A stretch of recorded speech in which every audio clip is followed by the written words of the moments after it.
எவர்கள் தேவனுடைய ஆவியினால் நடத்தப்படுவார்களோ, ஒரு அல்லேலூயா சொல்லுங்க. கர்த்தருக்கு மகிமை உண்டாட்டும். ஆவியானவரால் நடத்தப்படுங்கள் அப்படின்னு சொல்லி சில வாரங்களாக நம்ம 3 வாரமா நம்ம அதை குறித்து நம்ம தியானித்து வருகிறோம். ஆவியானவர் நம்மை நடத்தும்படி விரும்புகிறார். ஆமாவா இல்லையா? ஆமா. அவர் எப்பவுமே நம்மளை நடத்தணும், அவர் நடத்தணும்னு விரும்புகிறார். நம்மளா இருக்கட்டும், நம்முடைய பிள்ளைகளா இருக்கட்டும், கர்த்தர் நம்மை நடத்தணும் அப்படின்னு சொல்லி அவர் விரும்புகிறார். கர்த்தர் நடத்தினால் நம்ம பார்த்த முதலாவது குறைவு இருக்காது. குறைவு, ஒருவேளை குறைவு பட்டிருந்தாலும் இந்த குறைவு நிறைவாக மாற போதுமான தேவனா இருக்கிறாரு. கானாவூர் கல்யாணத்தில் குறைவுபட்டது, அந்த குறைவை கர்த்தர் நிறைவாக மாற்றினார். 2வது தேவன் நடத்தினால் நம்மை தேவ சமூகத்துக்கு நேராக நடத்துவார். ஆமென் சொல்லுங்க. தேவ பிரசன்னத்திற்கு நேராக நடத்துவார். வெட்டி அங்கங்கே ஊர் சுத்துறதுக்கு ஆண்டவர் ஒருபோது அனுமதிக்கவே மாட்டார். அதுக்காண்டி சந்தோஷமா இருக்கக்கூடாதுன்னு சொல்லல. ஏன்னா சந்தோஷம் எங்க இருக்கு? இன்னைக்கு சங்கீதத்தில் கூட வாசித்து பாருங்க, உம்முடைய சமூகத்தில்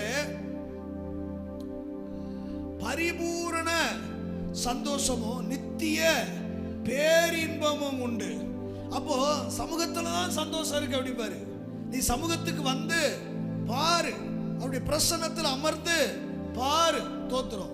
வேதம் சொல்லுகிறது, அந்த யாத்ராம புஸ்தகம் 33:11 வாசித்து பார்த்தீங்கன்னா, அங்க ஆசரிப்பு கூடாரத்துல தோத்திரம் மோசேயும் யோசுவாவும் அங்க இருக்கிறாங்க. ஆனா வேதம் சொல்லுகிறது, மோசே அவன் பாளையத்திற்கு திரும்பினான் அப்படின்னு. ஆனா நூனின் குமாரனாகிய யோசுவா என்னும் பணிவிடைக்காரனாகிய வாலிபன் ஆசரிப்பு கூடாரத்தை விட்டு அவன் பிரியாதிருந்தானா. ஏன்னா சமூகத்துல என்ன இருக்குதுன்னா ஆனந்தம் இருக்குது. அல்லேலூயா. ஏதோ சலிச்சு போக கூடாது. ஆவியானவர் நடத்தினா உள்ள கொண்டு போனார்னா அங்க ஆனந்தம் தான். எவ்வளவு நேரம் உட்கார்ந்துருக்கோம் நமக்கு தெரியவே தெரியாது. மணி போறதே தெரியாது. உட்கார்ந்து துதிப்போம், பாடுவோம், ஆராதிப்போம், அழுவோம், சிரிப்போம். அப்படியெல்லாம் நீங்க அனுபவிச்சிருக்கீங்களா? நான் நிறைய வேளை சிரிச்சிருக்கேன். தோத்துறோம் கோட்டி பிடிச்சிருக்கீங்களா? அங்க என்ன இருக்குன்னா பரிபூரண ஆனந்தம், நித்திய பேரின்பம். சமூகத்துல உட்கார்ந்து பாருங்க, உட்கார்ந்து பார்த்து அப்படி அவரோடு கூட பேசி பாருங்க. சில வேளையில பேசும்போது நினைக்கணும், ஏனோக்கோடு தேவன் சஞ்சரித்தார் அப்படின்னு இருக்குது. படிச்சிருக்கீங்களா நீங்க? என் பைபிள் அப்படி போட்டிருக்குது, ஏனோக்கோடு தேவன் சஞ்சரித்தல். அப்படிங்கிறது என்ன? இப்ப நானும் தம்பி அசரியாவும் பார்க்கிறோம். 2 பேரும் பார்த்துட்டு அப்படியே பேசிட்டே போறோம். தம்பி என் கூட பேசுறாரு, தம்பி பேசுறதுக்கு நான் பதில் பேசுறேன். 2 பேரும் ஒருத்தர் பேசுறோம். திடீர்னு சிரிச்சுக்கிறோம். பேசுற காரியத்துல நான் சொல்றதை கேட்டு அவர் சிரிக்கிறாரு, அவர் சொல்றதை கேட்டு நானு சிரிக்கிறேன். ஒருத்தருக்கு ஒருத்தர் பேசுறோம், ஒருத்தர் சம்பாசிக்கிறோம். தோத்திரம். திடீர்னு சொல்றாரு, அப்பா ஒரு சின்ன வேலை இருக்கு, முடிச்சிட்டு நாங்க வந்துடுறேன். நான் விட்டலாச்சாரி பட கதையா சொல்லிக்கிட்டு இருக்கேன். ஆளுகளை பாருங்க. தோத்திரம். நான் முடிச்சிட்டு வந்துடுறேன். இப்ப அங்க போறாரு. போகும்போதும் அப்படி அந்த சிந்தனைகள் எண்ணங்கள்லாம் தேவனை குறிச்சே இருக்கும். திரும்பி வந்துடுறாரு. ஆமென் சொல்லுங்க. என்ன அடிக்கடி நான் சொல்றேன், ஏனோக்கு 300 வருடங்கள் குமாரரையும் குமாரத்தைகளையும் பெற்று தேவனோடு சஞ்சரித்துக்கிட்டு இருந்தான். அல்லேலூயா. அவன் நம்ம காலத்துல நடக்க போறதுக்கு ஒரு முன் அடையாளமா இருக்கிறான். உயிரோடு என்ன செய்யப்பட்டானா? எடுத்துக்கொள்ளப்பட்டான். அப்படின்னா என்ன? நம்மளும் ஒரு நாள் என்ன செய்ய போறோம்? எடுத்துக்கொள்ளப்பட போறோம். எப்படி எடுத்துக்கொள்ளப்படுவோம்? அவரோடு சஞ்சரிக்கும் போது. ஆமா. ஏன்னா அப்படி கண்டா நம்மளை எடுத்துடக்கூடாதுன்னு சொல்லி நம்ம சஞ்சரிக்கிறது கிடையாது.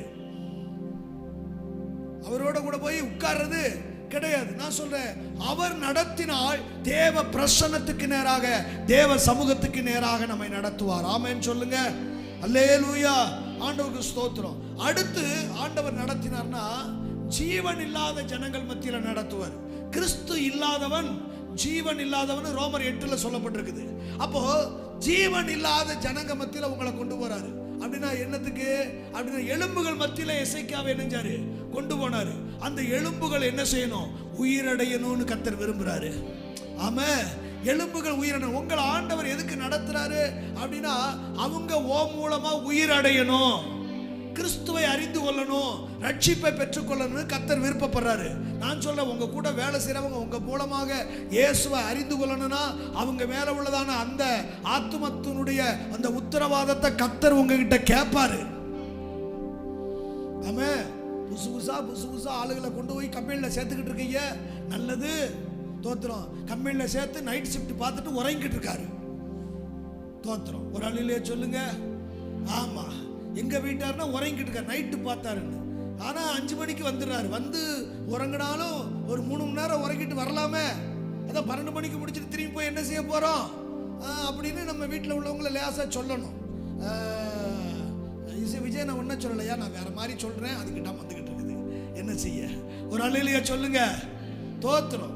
நாங்களும் நைட் ஷிஃப்ட் எல்லாம் பார்த்தவங்க தான், நாங்களும் அஜாப்ஸில் தொழிற்சாலையில் வேலை செஞ்சுருக்கிறோம். நைட் ஷிஃப்ட்டு பகல் ஷிஃப்ட் எல்லாம் பார்த்தவங்க தான். நாங்கள் அதை பார்த்துட்டு உபவாச ஜெபத்துக்கு நாங்கள் போயிடுவோம், வீட்டு கூட்டத்துக்கு நாங்கள் போயிடுவோம். ஏன்னா அப்படியெல்லாம் இருக்க போய் தான் கர்த்தர் எங்களை இப்படி வச்சிருக்கிறாரு. நீங்கள் அப்படி ஆயிடக்கூடாதுன்னா ஒருவேளை நீங்கள் அப்படிப்பட்ட கூட்டங்களுக்கு வரமாட்டேங்கீங்களோ என்னமோ, கர்த்தருக்கே வெளிச்சம். ஆமென் சொல்லுங்க. அப்போ உலர்ந்து போன எலும்புகள் மத்தியிலே கொண்டு போய் நடத்தினார். காரணம் அது உயிரடைவதற்காக. அடுத்து நம்ம பார்க்கிறோம், தோத்திரம். 4வது காரியம் என்னது அப்படின்னா, ஆவியில நிறைஞ்சிருக்கணும். அபிஷேகம் பெற்றா போதாது, என்ன செய்யணும்? என்னைக்கோ ஒரு நாள் நிறைஞ்சோம், அதோட போகாது. ஆனா மாறி மாறி நம்ம அபிஷேகத்தில் என்ன செய்யணும்? அபிஷேகத்தில் நிறையும் போது வெளிப்பாடுகள் கிடைக்கும். ஆமே, ஆமா. யோவானை குறித்து சொல்லப்பட்டு 19 நான் தனித்து விடப்பட்ட போது கர்த்தருடைய நாளிலே ஆவிக்குள்ளாய் ஆனே அப்படிங்க நிறையப்பட்ட ஒரு அனுபவம். அப்போ தனக்கு பின்னாக அந்த ஒலிக்கிற அந்த சத்தத்தை கேட்க நான் திரும்பின போது அங்கே இயேசுவை பார்க்கிறான். செத்தவனை போல நெஞ்சானா, அவர் பாதத்திலே விழுந்தேன் அப்படிங்கிறான். அப்படின்னா தரிசனங்களை பார்க்கிற ஒரு அனுபவம். அந்த ஸ்தேவான் என்கிற மனிதன் ஆவியில நிரப்பப்படும் போது பிதாவாகிய தேவனுடைய வலது பார்சத்தின் குமாரனாகிய இயேசு நிற்கிறதை நான் காண்கிறேன், வானம் திறந்திருக்கிறதை நான் பார்க்கிறேன் அப்படிங்க. பின்னாடி ஒரு அல்லேலியா வரமாட்டேங்குது, நல்ல கதை கேட்கறது மாதிரி இருக்கும்ல, என்ன தோத்திரம். ஒரு அல்லேலியா சொல்லுங்க.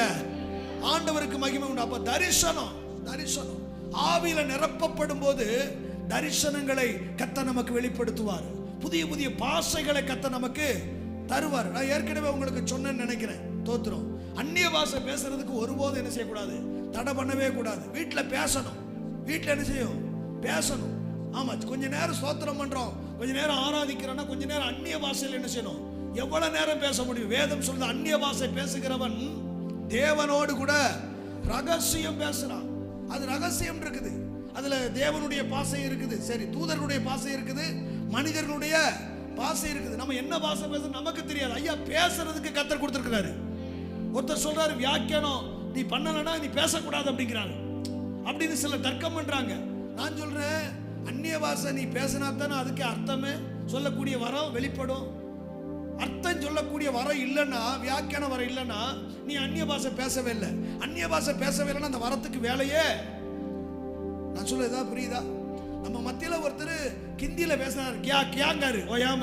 அப்ப கியா கியான்னு அவர் என்ன பேசுறாரு தெரிஞ்சுக்கிறதுக்கு நம்ம அதை தெரிஞ்சுக்கிறதுக்கு முயற்சி எடுப்போமா இல்லையா? அப்ப அந்நிய பாஷை பேசினா தான் வியாக்கியான வரத்துக்கு நம்ம என்ன செய்வோம்? பிரயாசப்படுவோம். ஆமே, ஒரு அல்லேலியா சொல்லுங்க, தோத்திரம்.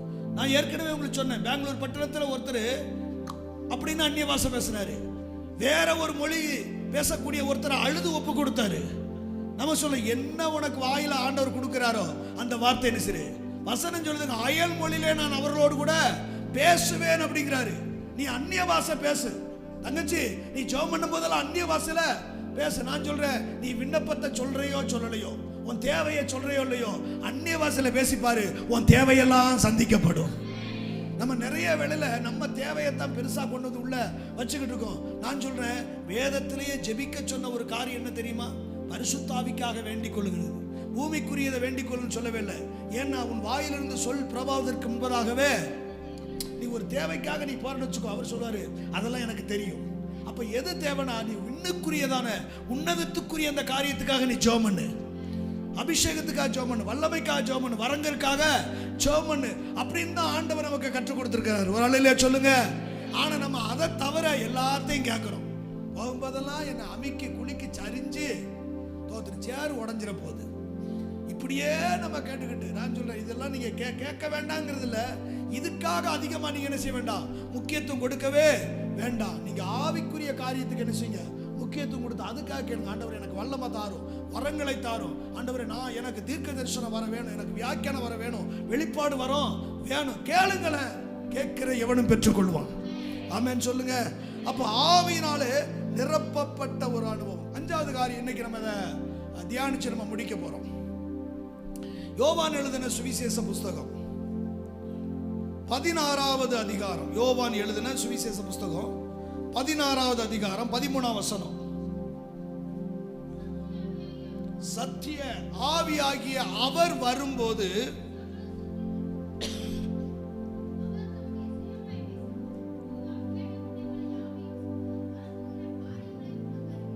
ஒரு அலையிலே சொல்லுங்க. இயேசு கிறிஸ்து ஆவியானவர் குறித்து எவ்வளவு தெளிவா சொன்னது. சத்திய ஆவியானவர் அவர் வரும்போது, அப்படி போட்டிருக்கா? சத்திய ஆவியானவர் வரும்போது, ஆவி வரும்போதல்ல, ஆவியானவர். அவர் ஆள் தத்துவம் உடையவர். நான் சொன்ன இங்க பேசிக்கிட்டு இருக்கிறேன், அவர் என் கூட இருக்கிறாரு, என் பக்கத்தில் இருக்கிறாரு. ஒரு சத்தமாத்தான் சொல்லக்கூடாதா? ஏன்னா சத்திய ஆவியானவர் வரும்போது சகல சத்தியத்துக்குள்ளும் நடத்துவார். அப்ப ஆவியானவர் ஒரு மனுஷனை நடத்தினா சத்தியத்தின்படி நடத்துவார், சத்தியத்துக்குள்ள நடத்துவார். அதான் ஆவியானவர் நடத்துகிற ஒரு காரியம். ஆவியானவர் எப்பவுமே இந்த வேத வசனத்துக்கு மாறா நடத்தவே மாட்டார். வேத வசனத்துக்கு ஒரு மனுஷன் மாறி நடக்கிறான் அப்படின்னா வேற ஆவி ஏதோ ஒண்ணு அவனை நடத்துது அப்படின்னு. ஆவியானவர் நடத்தினா வேத வசனத்தின்படி சத்தியத்தின்படி என்ன செய்வாராம், அவர் நடத்துவார் அப்படின்னு சொல்லி சங்கீதங்கள் புஸ்தகம் 119வது சங்கீதம் 65வது வசனத்தை நீங்க வாசித்து பார்க்கும்போது, கர்த்தாவே உம்முடைய வசனத்தின்படி உமது அடியேனை நீ நன்றாய் நடத்தினீர். அல்லேலூயா. கைகளை உயர்த்தி எல்லாரும் சொல்லுவோம். கர்த்தாவே நீர் உமது அடியேனை உம்முடைய வசனத்தின்படி நெஞ்சிரு. தாவீது சொல்றான், வசனத்தின்படி. ஆண்டவர் நடத்தின வசனம். யோசேப்ப ஆமா, தேவன் தந்த வசனம் அவனை புடமிட்டது. ஏன் புடமிடணும் அப்படின்னா அவனுக்கு தெரியாது. என்ன தெரியாது? எகிப்து தேசத்துல ஒரு சிங்காசனம் இருக்கிறது அவனுக்கு தெரியாது. இப்போ எகிப்து தேசத்துக்கு போகணும்னா எப்படி போறது? அவருக்கு யார் பாஸ்போர்ட் எடுத்து கொடுக்கிறது? எகிப்து தேசத்துக்கு அடுத்த தேசத்துக்கு போகணும், எப்படி போறது அப்படின்னா இவரை நீயா போயிட்டு வானா போக மாட்டார் யோசேப்பு. யோசேப்பு போக மாட்டாரு. ஏன்னா இளம் வாலிபன், அப்பா விட்டுட்டு எப்படி போக, அண்ணமாரை விட்டுட்டு எப்படி போக? அப்போ தோத்திரம் வசனம் ஏற்கனவே அது எழுதப்படாவிட்டாலும் அவர் எழுதி வச்சிருக்கிறாரு, அவர் சிந்தையில் எழுதி வச்சிருக்கிறாரு. என்ன எழுதி வச்சிருக்கிறாரு? ஆமா, சகோதரெல்லாம் இவன் அந்நிய தேசத்துல 20 வெள்ளிக்காசுக்கு விற்று போட வேண்டும் அப்படின்னு எழுதி வச்சிருக்கிறார். அவர் புஸ்தகத்தில் இருக்கு. அப்படின்னா இவரு தோத்திரம் சகோதரர்களால பகைக்கப்பட்டு சகோதரரால அந்நிய தேசத்துல விற்கப்பட்டார். இவர் அந்நிய தேசத்துக்கு விற்கப்படணும். ஏன்னா இவரா போக சொன்னா போகவே மாட்டாரு. இப்ப போனா நல்லாவா இருக்குது அப்படின்னா வசனம் நடத்துது. தோத்திரம் விற்கப்படுகிறார். அங்க போன பிறகு அங்க தோத்திரம் ஒருத்தர் கானானி அவன்கிட்ட என்ன செய்யறான், போத்திபார் வீட்டுக்கு விற்கப்படுகிறான். எவ்வளவுக்கு வித்தான்னு போடப்படல.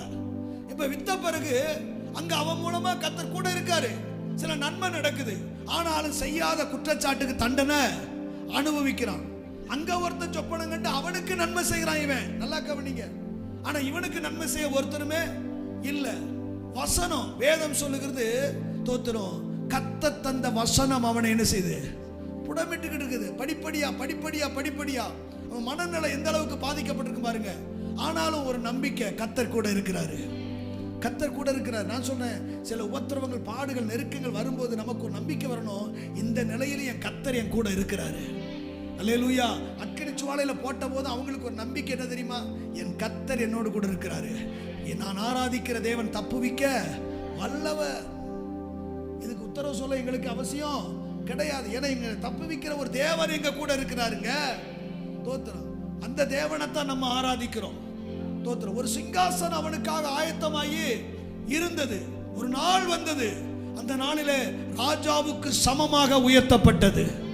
அல்லேலூயா. தோத்திரம். சங்கீதக்காரன் சொல்ல, உபத்திரவப்பட்டது நல்லது. எத்தனை பேர் சொல்ல முடியும்? உபத்திரவப்பட்டது நல்லது, ஆகையால் உம்முடைய பிரமாணங்களை கற்றுக்கொண்டேன் அப்படிங்க. அப்ப சில வேளைகளிலே சில காரியத்தை கர்த்தர் அனுமதிக்கிறார், அது நல்லதுன்னு சொல்லு. சில வேலைகள் கிடைக்காம போச்சு, நல்லது. சில அற்புதம் எனக்கு நடக்கல, நல்லது. சில நெருக்கங்கள் எனக்கு வந்துச்சு, நல்லது. சில பலவீனம் எனக்கு வந்தது, அது நல்லது. கர்த்தர் எதை செஞ்சாலும் நல்லது. எத்தனை பேர் சொல்ல முடியும்? எதை எனக்கு அனுமதிக்கிறார் அது நல்லது. ரோமர் 8:28 அழகா சொல்ல, அன்றியும் அவருடைய தீர்மானத்தின்படி அழைக்கப்பட்டவர்களாய் தேவனிடத்தில் அன்புகிறவர்களுக்கு சகலமோ நன்மைக்கு. உனக்கு நன்மையை தவிர வேற எதையும் அனுமதிக்க மாட்டாருங்க. நல்லது அல்லாததை உனக்கு ஒருபோதும் என்ன செய்ய மாட்டாரு?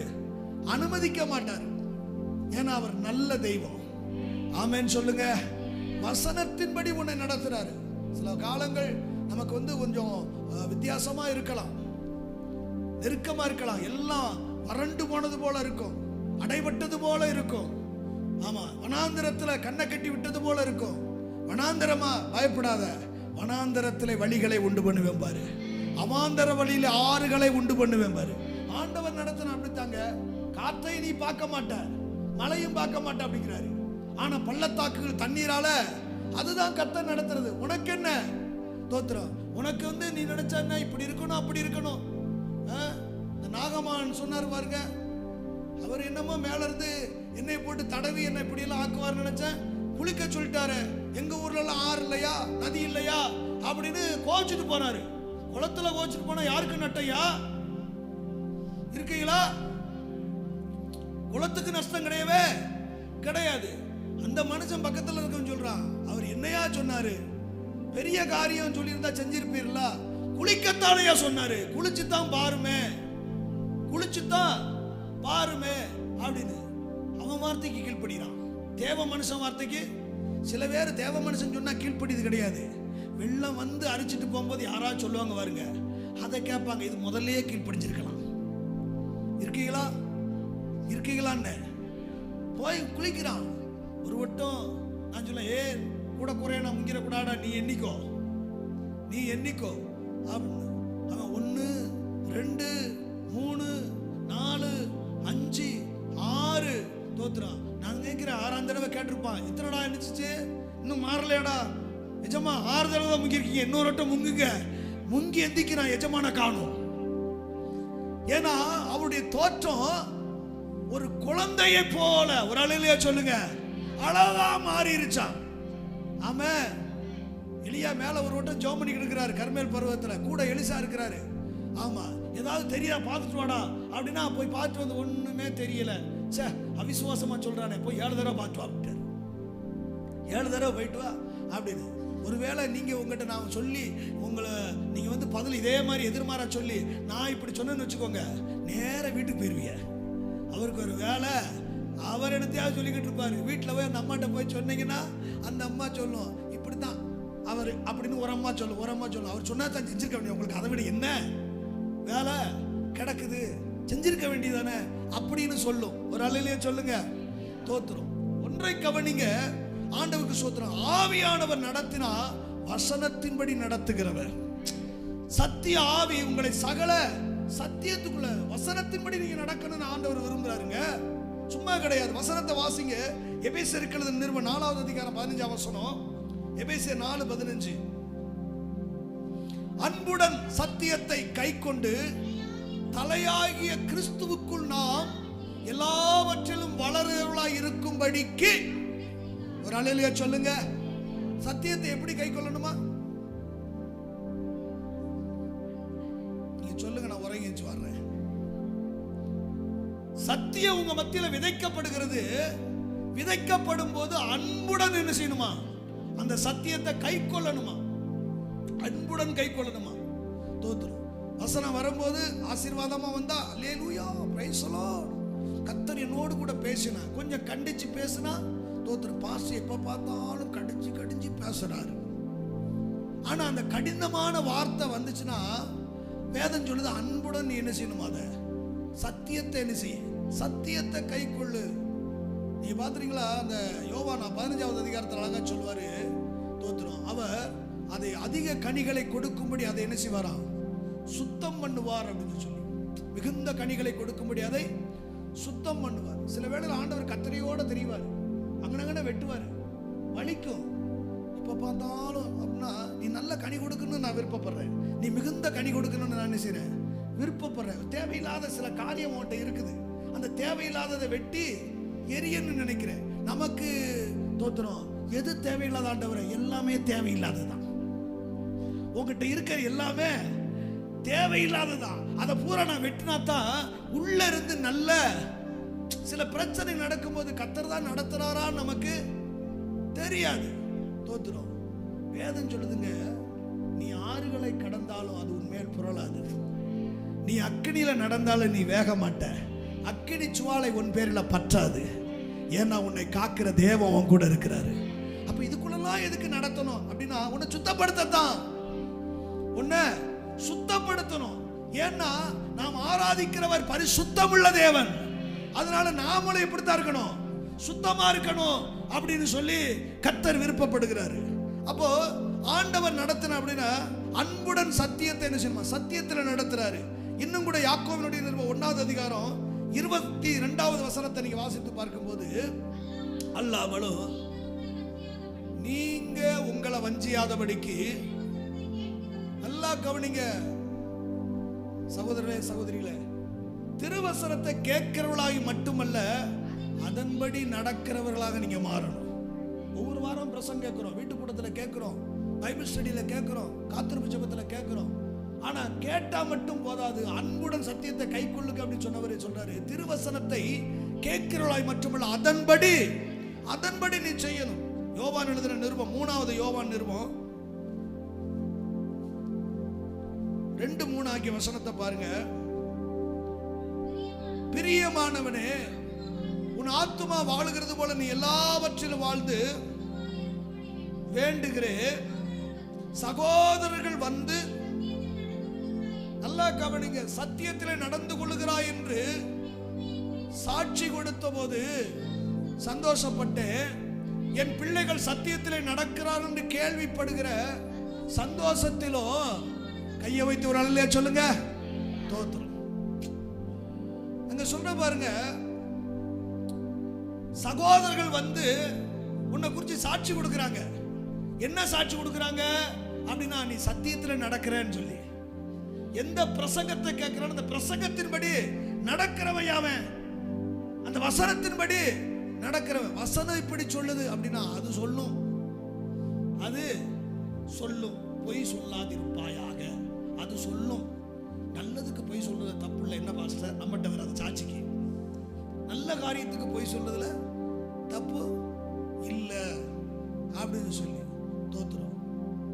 நம்ம ஆண்டவர் வந்து எரிகோ பட்டணத்தை பிடிக்கும் போது அதுல எதையும் எடுக்காத, தொற்றாத அப்படின்ட்டாரு. ஆனா அங்க ஆகான் அப்படிங்கிற ஒரு மனுஷன் கொள்ளையின் மேல் ஆசை கொண்டு, ஆமாம், விலை உயர்ந்த சால்வையும் சில பொண்ணு ஆபரணங்களை எடுத்து எங்க வச்சானா, ஒளிச்சு வச்சுக்கிட்டான். தேவனுடைய வசனம் என்ன சொல்லுது, இதை ஒன்னையும் நீ செய்யக்கூடாது, எடுக்க கூடாது. நம்ம சில வேளைகளில் சில பொருட்கள் மேல நமக்கு எண்ணங்கள் கடந்து போகும், சில பொருட்கள் மேல எண்ணங்கள் கடந்து போகும். சில வேளைகளில் சில காரியத்தை நம்ம எடுக்க தோணும்.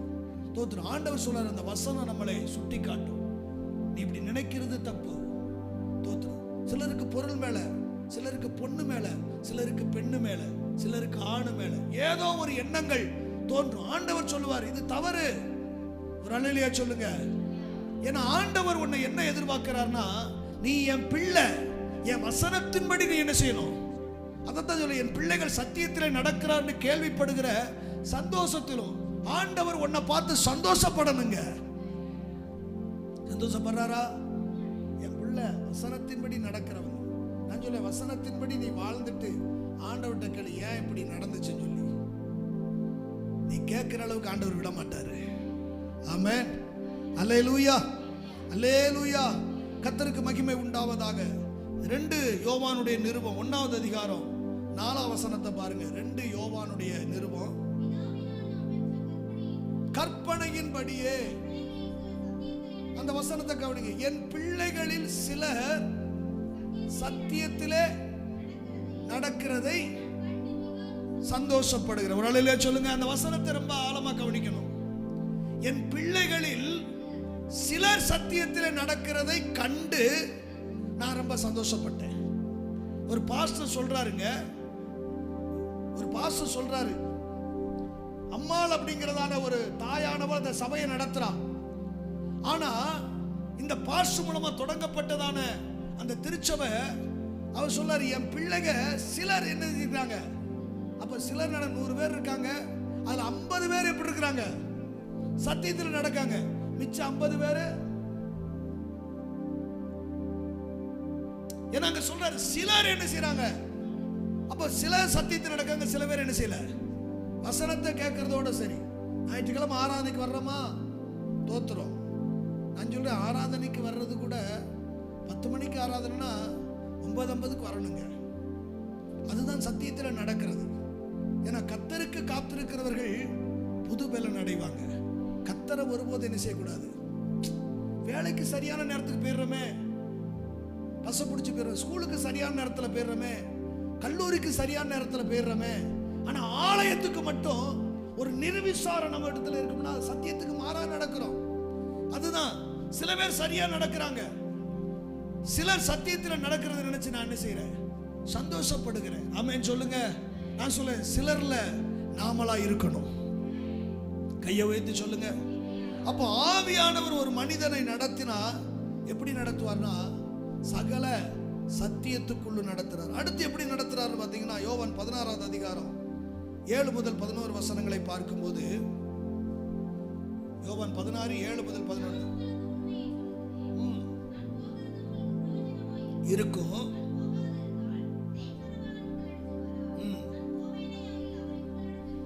அனுப்புவே, அவர் வந்து, நல்லா கவனிங்க, அவர் வந்த ஆவியானவர் எப்படி நடத்துவாரா, பாவத்தை குறித்தும் நீதியை குறித்தும் நியாய தீர்ப்பை குறித்தும் உலகத்தை குறித்தும் கண்டித்து உணர்த்தி நடத்துகிறவர். ஆமென் சொல்லுங்க.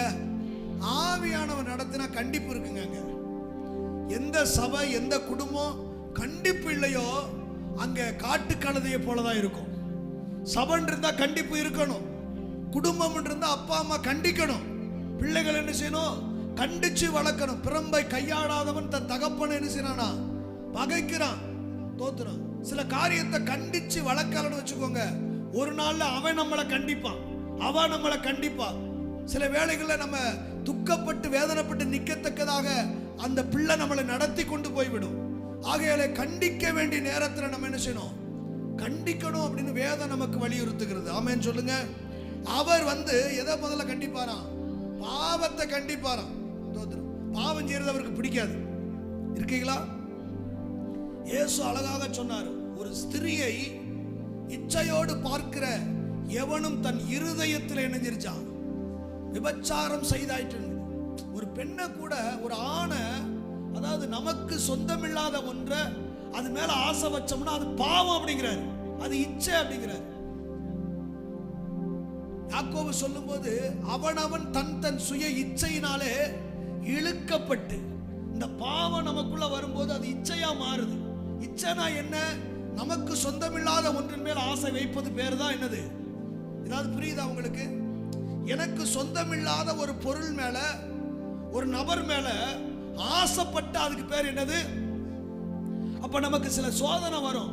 அந்த சோதனை சொல்ல, நான் உன்னை சோதிக்கல, அவன் தன் தன் சுய இச்சையினாலே சோதிக்கப்பட்டு அடுத்து என்ன செய்யறானா, இழுப்புண்டு சிக்குண்டு அதுல பாதிக்கப்படுகிறான்.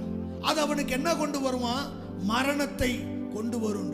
உன் ஆத்துமா அதனால செத்து போகணும். அதனால உனக்கு அல்லாத எந்த பெண்ணையோ எந்த ஆணையோ நீ நினைக்கவே கூடாது. இதுதான் வேதம் நமக்கு போதிக்கிற ஒன்று. அதனாலதான் சிறிய இச்சையோடு பார்க்கிற எவனும் தன் இருதயத்திலே விபச்சாரம் செய்தாயிற்று அப்படின்னு. அப்ப இந்த இருதயம் ரொம்ப காக்கப்படணும். நீதிமொழியில் அழகா சொன்னாரு, எல்லா காவலோடும் உன் இருதயம், இந்த இருதயத்துக்கு தான் எல்லா காவலும் தேவை அப்படிங்காரு. ஏன்னா இந்த இருதயம் சும்மா இருக்காது, அது வாட்டுக்கு என்னத்தையாவது சாடிக்கிட்டு தான் இருக்கும், என்னத்தையாவது நினைச்சுக்கிட்டு தான் இருக்கும். அதுக்கு உனக்கு காவல் தேவை. எதை வச்சு காவல் போடுவது அப்படின்னா வசனத்தினாலே. வாலிபன் தன் வழியை எதனால் சுத்தம் பண்ணுவான்? உம்முடைய வசனத்தின்படி தன்னை காத்து கொள்ளுகிறனால் தானே. வசனம் தான் உன்னை காக்கணும். அப்ப ஆவியானவர் உன்னை நடத்தினா கண்டிச்சு, எதை கண்டிக்கிறாரு அப்படின்னா நல்லா இருக்கவங்களை கண்டிக்கிறதுக்கு அவருக்கு என்ன இருக்கீங்களா? நல்லா இருக்கிறையா, கர்த்தருக்குள்ள பிரியமா இருக்கிறோம், கர்த்தருக்கு உகந்தவர்களா இருக்கிறோம், அவங்கள கண்டிப்பாரு அப்படின்னா ஒருபோதுல அவங்கள வாரி அணைச்சு கொள்ளுவாரு. என் பிரியமே, என் ரூபவதியே, என் உத்தமியே, என் சிநேகிதியே அப்படின்னு ஆண்டவர் கொஞ்சுவாருங்க. ஆனா பாவத்திற்கு இடம் கொடுக்கிறவங்க அவர் பாவத்தை குறித்தும், அடுத்து நீதி அப்படின்னா இதுதான் சத்தியம், இதுதான் சத்தியம், சத்தியத்துக்கு முரண்பாடா பேசாத, உனக்கு தக்கவாறு சத்தியத்தை என்ன செய்யாத, மாத்தாத. தான் தப்பு பண்ணிடுவாங்க, தனக்கு தக்கவாறு இதுல என்ன இருக்கு, இதுல என்ன இருக்கு, இதெல்லாம் ஒரு பெரிய காரியம் இல்லை, அதெல்லாம் ஆண்டவர் பெருசா கண்டுக்க மாட்டாரு அப்படின்னு சொல்லணும். அது பிசாசினுடைய உபதேசம். அவர் நீதியை குறித்தும், அடுத்து நியாய தீர்ப்பு அப்படின்னா நீ சமாளிச்சுட்டு போறையே, ஒரு நாள் நியாய தீர்ப்பு வரும். இன்னைக்கு கிருபையின் காலம், இன்னைக்கு நீ மனம் திரும்பலன்னா அவர் நியாயாதிபதியா உட்கார்ந்திருப்பாரு, அன்னைக்கு அவருடைய கண்களில தயவு கிடைக்காது. இன்னைக்கு நீ எப்பேற்பட்ட பாவம் செய்த ஒரு மகளாக இருந்தாலும் கர்த்தரிடத்தில் போய் அதை அறிக்கை செய்யும் போது உன்னை மன்னிப்பதற்கு தேவன் போதுமானவராக இருக்கிறாரு. தோத்திரம். மனிதர்களை மறைத்து விடலாம், ஆண்டவர் கண்டித்து உணர்த்துகிறவர். தாவீது பாவம் செஞ்சான், அவனுக்கு அது பாவமாவே தெரியலங்க.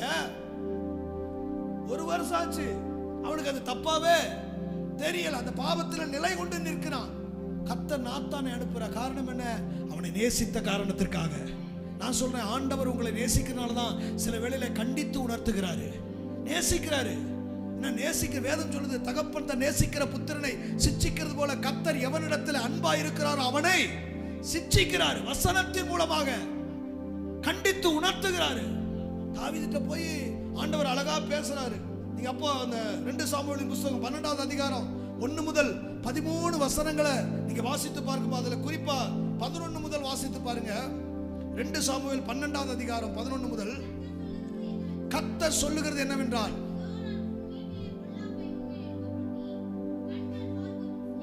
ஐயா 11ஆம் வசனம், ஐயா 11ஆம் வசனம் தானா? அதுக்கு மேல உள்ள 2 வசனத்தை வாசி. செய்து என்ன நல்லா கவனிங்க. ராஜாட்ட ஒரு மனுஷன் பேசுறான், நாத்தான் பேசுறான். அந்த வார்த்தை மறுபடியும் வாசிப்பா. கர்த்தருடைய பார்வைக்கு நீ பொல்லாப்பானதை செய்தது என்ன? அவருடைய வார்த்தை வசனத்தை நீ அசட்டை பண்ணினது என்ன? மடிவித்து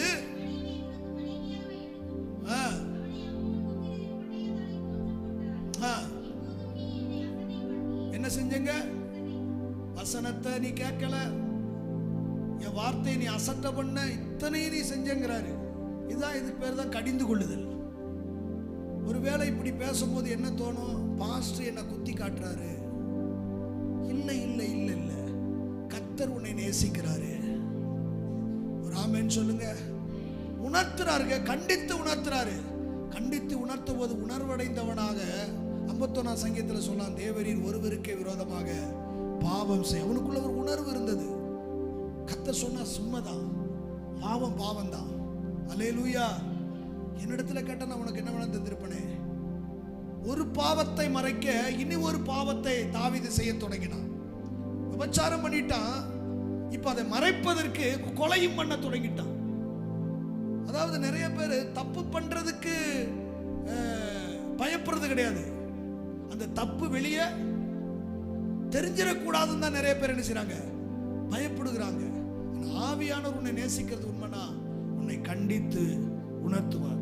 1 ராஜாக்களின் புஸ்தகத்துல 11வது அதிகாரத்துல 1 முதல் 10 வசனங்களை நீங்க வாசித்து பார்த்தீங்கன்னா அதுல ஒரு சம்பவத்தை புரிந்து கொள்ளுங்க. சாலமோன் அவன் இருதயத்தை ஸ்திரீகள் வலிவி போக பண்ணினாங்க. ஆனா கர்த்தர் ஏற்கனவே பிரமாணங்களை கொடுத்திருந்தாரு. அந்நிய ஜனங்களோடு ஐக்கியப்பட கூடாது. இந்த கானானியர், மோபாவியர் இவங்களோடெல்லாம் நீ ஐக்கியப்படக்கூடாதுனாரு. இது தேவனுடைய வசனம். ஆனா அதை கேட்டு மறுபடியும் அவன் போய் நினைஞ்சாரு. அந்நிய பெண்கள் ஆசை வைத்து அவர்களை பெண் கொண்டான். தோத்திரம். அவர்கள் இவன் இருதயத்தை வலிவி போக பண்ணினாங்க. அங்க சொல்லப்பட்டிருக்குது, தேவன் அவனோடு கூட 2 முறை எச்சரித்தாராம். 2 முறை எச்சரித்தும் அவன் உணர்வடையல. அதனால தேவ சமூகத்தை விட்டு தள்ளப்பட்டான். நான் என்ன சொல்றேன் அப்படின்னா, தேவன் நம்மை உணர்த்தி காட்டும் போது, கண்டித்து உணர்த்தும் போது உணர்வடைந்து தேவ சமூகத்தில் ஒப்பு கொடுப்போமானால் கர்த்தர் நம்மை மறுபடியும் கட்டி எழுப்புவதற்கு போதுமானவர். வேதம் சொல்லுது, விழுந்து போன தாவீதின் கூடாரத்தை எடுத்து பழுது பார்த்து புதுப்பித்து அதை நான் கட்டுவேன் அப்படிங்கிறார். விழுந்தவர்கள் எழுந்திருக்கிறதுலையே, வழி விலகினவர்கள் திரும்புகிறதுலையே. ஒருவேளை ஏதோ ஒரு காரியத்தில் பலவீனப்பட்டு நீ விழுந்து போனால் எழுந்திரு தெய்வ பிள்ளையே. ஆவியானவர் உன்னை கண்டித்து உணர்த்துகிற தேவன். ஏன்னா நீ சரியான பாதையிலே நீ செல்ல வேண்டும் என்று கர்த்தர் விரும்புகிறார். ஆமென் சொல்லுங்க. அல்லேலூயா. ஆமா, பாவத்தை குறித்தும் நீதியை குறித்தும் நியாய தீர்ப்பை குறித்தும் உலகத்தை குறித்தும் என்ன செய்வாரா? இதுதான் ஆவியானவர். அந்த ஆவியானவர் நல்ல ஆவியானவர். உங்க அப்பா உன்னை கண்டிக்கிறாங்க, உங்க அம்மா கண்டிக்கிறாங்கன்னு உன்னை நேசிக்கிறாங்க. எத்தனை பேர் நம்புறீங்க? உன்னை கண்டிக்கிறவங்க நேசிக்கிறாங்க. உன்னை தடவி கொடு. நான் சொல்ல, நண்பன் தடவி கொடுப்பான். எனக்கு தெரிந்த ஒரு அன்பான தம்பி, நல்ல தம்பி, அவ்வளவு நல்லா இருப்பான். ஃப்ரெண்ட்ஸுங்களோட சேர்ந்து ஒரு நாள் அவன் பயங்கரமா குடிக்க ஆரம்பிச்சுட்டான். மதுபானத்தில் நிறைஞ்சிருக்க, அவனால கண்ட்ரோல் பண்ண முடியல. அந்த பழக்கத்துக்கு காரணம் என்னன்னா அவனுடைய நண்பர்கள். அதனால ஒண்ணு இல்லை. நான் சொல்ல, சிநேகிதன் நல்லதான். நல்ல சிநேகிதன் உனக்கு உயிரையும் கொடுக்க முன் வரணும். இப்படி குடிக்க வச்சு உயிரை எடுக்கக்கூடிய ஒருத்தருக்கான அப்படிப்பட்ட சிநேகிதத்தை நீயே, அதுதான் கண்டித்து உணர்த்துகிறது. ஆமென் சொல்லுங்க. ஒரு வசனத்தை வாசித்து நம்ம ஜெபம் பண்ணுவோம். கலாத்தியருக்கு எழுதின நிருபம் 5வது அதிகாரம் 16 முதல் 18 வசனங்களை பார்க்கும்போது, என்னவென்றால் நடந்து கொள்ளுங்கள். நல்லா கவனிங்க. ஆவியானவருக்கு ஏற்றபடி நீங்கள் நடந்து கொண்டால் மாம்ச இச்சைகளை நீங்கள் நிறைவேற்ற மாட்டீர்கள். மாம்சம் ஆவிக்கு விரோதமாயும் இச்சிக்கிறது, செய்யாதபடிக்கு இருக்கிறது. ஆவியினாலே நீங்கள் நடத்தப்படுவீர்களானால், ஒரு அல்லேலூயா சொல்லுங்க. அல்லேலூயா. மாம்சம் ஆவிக்கு விரோதம். எப்பவுமே மாம்சம் நம்ம கூட சண்டை போட்டுக்கிட்டே தான் இருக்கும். நீங்க வேணா பாருங்க, ஒரு தீர்மானம் எடுங்க. ஒரு 21 நாள் உபவாசம் இருப்போம், காலைல அப்படின்னு. நீங்க நாளைக்கு காலைல தீர்மானம் எடுக்கிற, இன்னைக்கு தீர்மானம் எடுத்துறீங்க, நாளைக்கு இருக்குன்னு நினைங்க. எப்பவுமே 7:30 மணிக்கு மேல தான் பசிக்கும். ஆனா நாளைக்கு 6 மணிக்கே பசிக்கும். ஏன்னா இந்த மனநிலை பாஸ்டிங்னு சொல்லி வந்துடும். இது விடாது. மாம்சம் கடந்து நம்ம கூட போராடும். அப்படியே மனநிலையோட கூட போராடும். நான் சொல்றேன், ஆவி பலனா இருந்தா மாம்சத்தை மேற்கொண்டுருவீங்க. ஆனா ஆவி பலவீனமா இருந்துச்சுன்னு வச்சுக்கோங்க, இந்த மாம்சம் இருக்கட்டும், சாப்பிட்டு ஜெபம் பண்ண ஆண்டவர் கேட்க மாட்டாராக்கும் அப்படின்னு 2 உருண்டை உள்ளதல்லி வழக்குன்னு முழுங்கிட்டு. ஆனா வசனம் சொல்லுகிறது, மனுஷன் அப்பத்தினால் மாத்திரமல்ல, தேவனுடைய வாயிலிருந்து புறப்படுகிற ஒவ்வொரு வார்த்தையினாலும் பிழைப்பான். நீ பிழைக்கணும்னு ஆண்டவர் விரும்புகிறார். அதனால மாம்சம் ஆவிக்கு விரோதமாய், ஆவி மாம்சத்துக்கு விரோதமாய் போராடும். ஆனா தோத்திரம், ஆவியானவர் ஜெயிக்கிறவர். வாழ்க்கையில நீ மாம்சத்துக்கு இடம் கொடுக்க கூடாது. ஆவியானவரால், ஆவியினால் நடத்தப்படுவீர்களானால் நீங்கள் நியாய பிரமாணத்துக்கு கீழ்ப்பட்ட. அப்படின்னு என்ன தோத்திரம்? மாம்சத்துக்கு கீழ்ப்பட்டவர்கள் அல்ல, ஆவியானவர்களை கண்டித்து நடத்துகிறார். அவர் நடத்தினா